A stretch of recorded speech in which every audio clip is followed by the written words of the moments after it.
est un petit peu plus cabossé, un peu plus amaigri. Ça, plus le paysage, c'est-à-dire deux côtés de visage qui étaient par accord, plus deux paysages qui étaient par accord. J'ai posé ma main donc sur l'arête du nez, je l'ai basculé d'un côté de l'autre pour masquer, et je me suis dit que c'était pas la même. C'est la même femme, mais il y a deux femmes différentes. Donc, j'ai pris une image de la Joconde, j'ai tracé un trait qui passe par l'arrêt des cheveux, par le nez, etc. J'ai coupé avec un cutter, j'ai séparé les deux parties, c'est ce que je mets dans mon livre à un moment de mon livre. J'ai séparé les deux parties, et quand vous regardez, vous verrez que c'est pas la même. C'est la même personne, il y en a une à droite qui a en gros 17, 18 ans, 20 ans peut-être, l'autre à gauche qui doit avoir un petit peu plus, 25, 26, etc. Celle de droite est joyeuse, celle de gauche est triste et abattue. Vous séparez les deux parties, vous allez voir, c'est flagrant. Et ça expliquerait, à mon avis, le secret du sourire, puisque c'est un sourire ambigu, on ne sait pas trop, elle sourit pas, on ne sait pas trop. Eh bien, à droite, elle sourit, à gauche, elle sourit pas.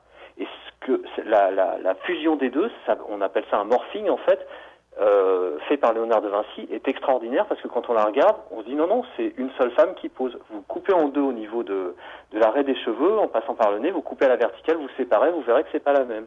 C'est extraordinaire. De réussir à faire ça, c'est fabuleux, quoi. Voilà. Oui, mais à la fois c'est fabuleux et à la fois ça paraît tellement simple qu'on se dit mais pourquoi personne l'a fait avant, bien avant?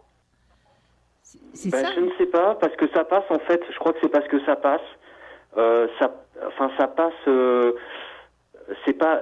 Il y a une petite gêne sur des trucs comme ça, mais ça passe. C'est pas flagrant. Il faut. Moi, comme je vous disais, la porte d'entrée, c'est les paysages. Les paysages m'ont donné cet indice qu'ils étaient pas raccords, donc il fallait séparer. Et ensuite, quand j'ai regardé le visage, effectivement, en regardant de près, je me suis dit, c'est bizarre, il y a une joue qui est pleine et une joue qui est creuse. C'est des petits indices. Et effectivement, comme je vous disais, s'il y a un paradigme de pensée, un carcan de pensée trop massif, on laisse tomber.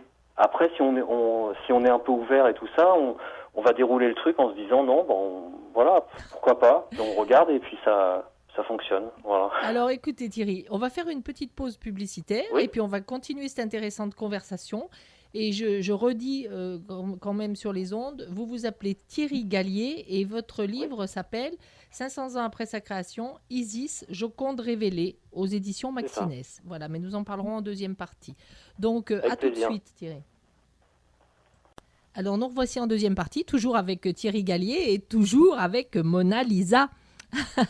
Alors Thierry, je voudrais que vous nous expliquiez qu'est-ce qui vous a mis sur la voie du mythe d'Isis, parce que c'est quand même une histoire tragique de jalousie. Qu'est-ce qui vous a mis sur cette route?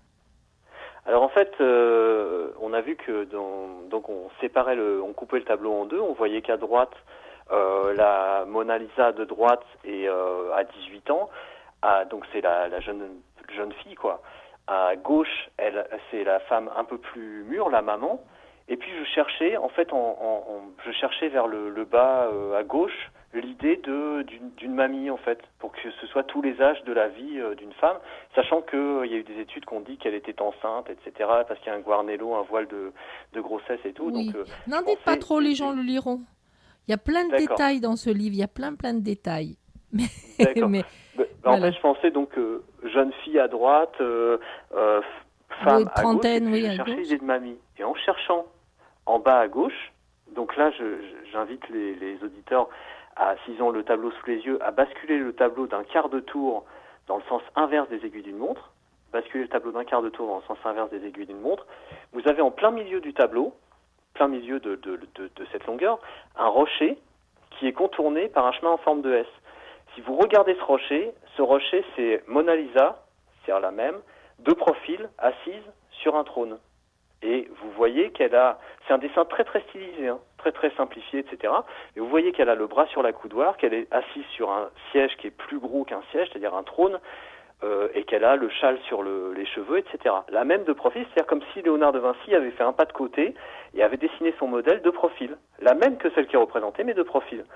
Et quand j'ai vu ça, comme elle est sur un trône, c'est-à-dire c'est pas un siège, c'est plus gros qu'un siège. Encore une fois, c'est subtil, mais c'est pas un siège où on pose pour un peintre, c'est carrément un trône.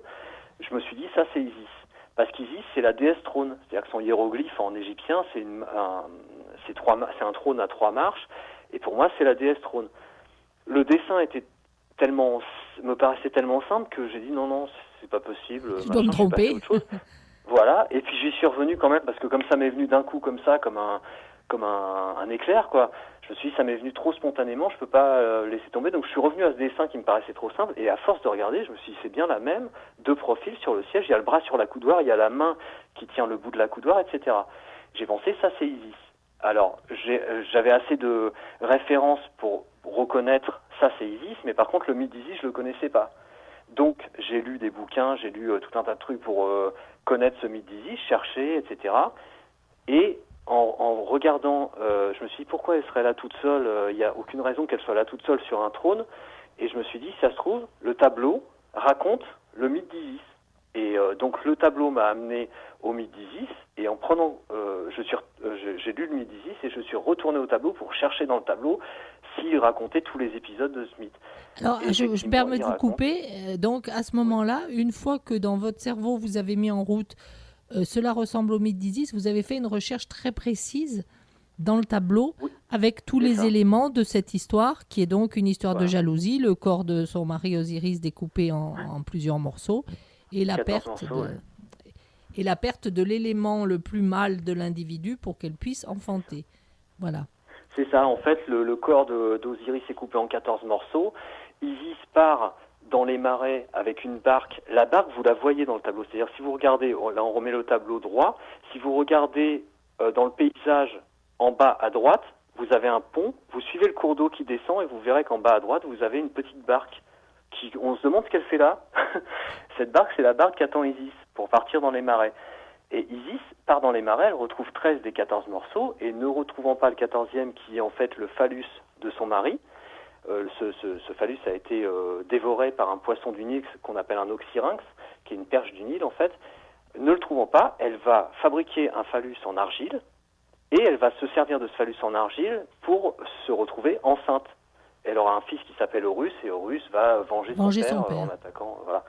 Eh bien, ce phallus en argile, vous le voyez sur la Joconde. Vous regardez, par exemple, on remet le tableau droit, donc comme il est affiché au Louvre, droit.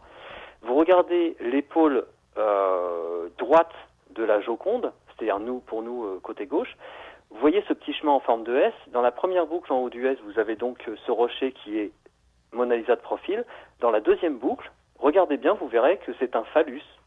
Et c'est un phallus, mais c'est un phallus en érection. Et il est couleur argile. Et ceci, on ne peut pas l'identifier. Ça paraît bizarre comme ça dans un tableau de Léonard de Vinci. Ça paraît... et on ne peut pas l'identifier comme un phallus si on n'a pas le mythe d'Isis. Mais quand vous le voyez, après, vous voyez que c'est un phallus. Il part de l'épaule. Dans le livre, j'isole tout ça et je le mets en exergue pour vraiment le montrer. Et il se trouve au bon endroit dans le récit chronologique, c'est-à-dire qu'il arrive juste